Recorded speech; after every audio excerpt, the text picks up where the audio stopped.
Current legislation.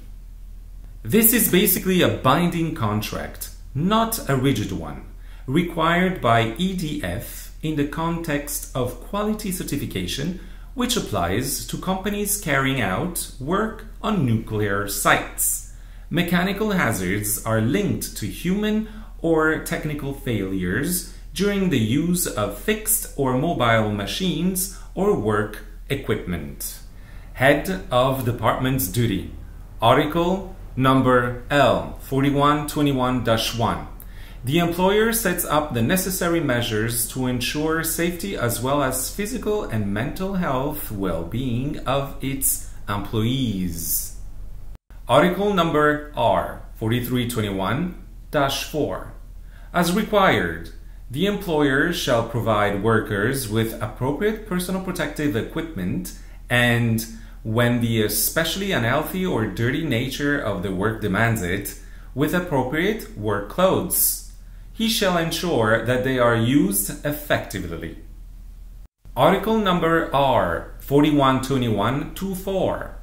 Created by law on November 5th, 2001, the single document is a document that summarizes all professional threats to which the employees of a company are exposed.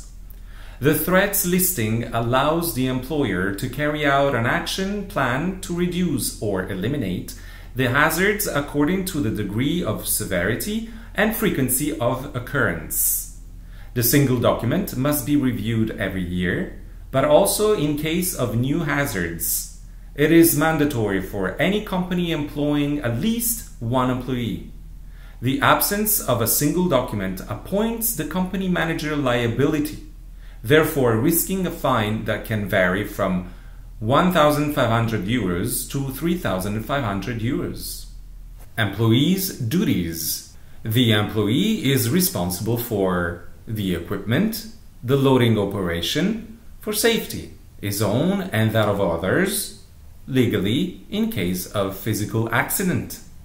In case of misconduct, he will be judged by a police court or a criminal court depending on the gravity of the facts. For the most serious cases, he can be sentenced to prison and a fine.